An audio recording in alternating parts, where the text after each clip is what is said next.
وسلم نے نماز کا ثواب بیان کیا، فرمایا جماعت کے ساتھ ایک نماز پڑھو گے تو اللہ 27 نمازوں کا ثواب عطا کرے گا۔ یہ بھی حضور بیان کر رہے ہیں،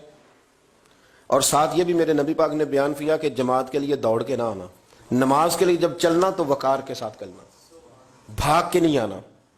تو 1 منٹ رہ گیا دوڑا جاؤں میں مسجد میں، آپ دوڑے آئے ہیں، سانس آپ کا پھول گیا ہے، آپ نے اللہ اکبر کہہ کے نماز کی نیت باندھنی، سبحانک اللہ صحیح پڑھ لیں گے آپ، سانس تو پھولا ہوا ہے۔ اور پھر اگر آپ راستے میں آ رہے تھے اور آپ تیزی سے آئے اور آپ بھاگے اور آپ کو چوٹ لگ گئی تو آپ کئی جماعتوں سے گئے، منع کر دیا، فرمایا بھاگ کے نہیں آنا، آرام سے آؤ، سکون سے آؤ، اطمینان سے، آپ کی طبیعت کے اندر سکون رہے، آپ کو پتہ ہے کہ منزل انشاءاللہ ملے گی، نکل گئے ہیں تو اللہ اس کا اجر بھی عطا کرے گا۔ آپ کی نیت تھی کہ مجھے جماعت سے ملنا ہے، کسی وجہ سے رہ گئے تو اللہ ثواب دینے والا ہے،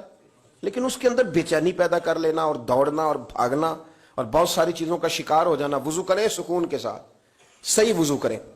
کیونکہ تبلیغ سے تھوڑا سا تعلق رہتا ہے تو کچھ تلخیاں بھی کبھی کبھی برداشت کرنی پڑتی ہیں، اور کہنا بھی بڑا ضروری ہوتا ہے۔ ایک صاحب میرے ساتھ وضو کر رہے تھے، کہیں میں سفر پہ تھا تو میں نے ان کو ٹوک دیا، میں نے کہا آپ کا ٹخنا سارا خشک رہ گیا ہے۔ تو چونکہ وہ ان کا چہرہ مورا بتاتا تھا کہ کوئی امیر آدمی ہے یا کسی بھی لحاظ سے کوئی درجہ رکھتا ہے، تو مجھے کہنے لگا مولوی صاحب نماز آپ نے قبول کرنی کہ اللہ نے؟ کتنی عجیب بات ہے۔ میں نے انہیں کہا جی قبول اللہ نہیں کرنی ہے، پر اللہ نے شرطیں بیان کی ہیں قبول کرنے۔ آپ درزی کے پاس گئے، آپ نے درزی کو کہا میرا ماپ لے لو، شرط لگائی کہ اس ماپ کا کرتا ہو، اس ماپ کا میرا پاجامہ ہو، اس ماپ کے میرے بازو ہو، شرط لگا کے آئے آپ۔ تو اگر اس نے غلط ماپ کا سی دیا تو قبول کر لیتے ہو؟ کر لو نا، پھر کیا ہوا ہے، تھوڑی نیکی کرو نا، کوئی اب باز نہیں، بس تھوڑا سا 4-5 انچ بازو ہی چھوٹا رکھا ہے، کوئی ایسا مسئلہ نہیں، پھر کیا ہے، تھوڑا سا جو ہے وہ پاجامہ آپ کا اس نے تنگ کر دیا ہے، آپ ذرا موٹے تازے تھے تو پورے ہی نہیں نا صرف آ رہے، تو سی تو اس نے دیا نا، کر لیں گے قبول؟ کیوں؟ اس کی وجہ یہ ہے کہ آپ نے شرط لگائی تھی کہ میاں یہ میں تمہیں ماپ دے کے جا رہا ہوں، میں نے جو سوٹ پہننا ہے وہ اس دائرہ کار کے اندر سلا ہوا ہوگا تو پھر میں پہنوں گا۔ میرے رب کریم نے نا، مثال دے رہا ہوں سمجھانے کے لیے، شرط لگائی تھی کہ وضو اس طرح کرنا، کرو گے تو میں قبول کروں گا۔ آپ نے غلط کیا تو وہ کیسے قبول ہوگا؟ اس لیے کہ آپ شرطوں پہ پورے نہیں اترے۔ تو ہم بجائے بات سمجھنے کے تلخی کرتے ہیں، آزمائش میں مبتلا ہو جاتے ہیں، اور یقین کریں کہ پھر وہ چونکہ ہم جلد باز ہیں، آوازار ہیں، پریشان ہیں، تو ایسے ایسے سخت جملے کہتے ہیں۔ میں تو اللہ تعالیٰ کے فضل سے کئی دفعہ ہنستا ہوں سخت باتوں پہ،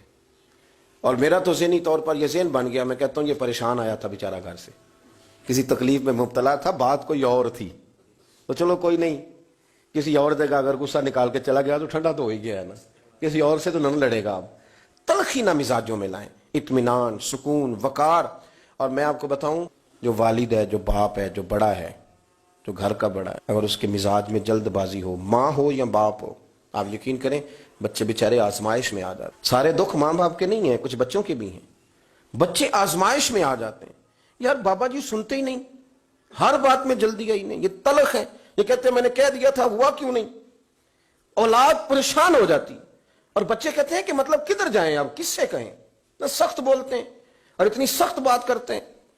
وہ بھائی ذرا ٹھہریں آپ، ٹھیک ہے بات اس میں کہ بچوں کو آپ نے آرڈر کیا تھا تو آپ کا اس وقت بڑا درجہ تھا، آپ کے حکم پہ فوراً جو ہے وہ ہاں کرنی چاہیے تھی، پر وہ انسان ہی ہے، مشین تو نہیں نا، وقت تو لگتا ہے۔ اور یہی حال بہت سارے نوجوانوں کا ہے، وہ کہتے ہیں ابا جی آپ کو کوئی ڈھنگ کا کام کرنا چاہیے تھا، دیکھیں میں کتنا پیچھے رہ گیا ہوں۔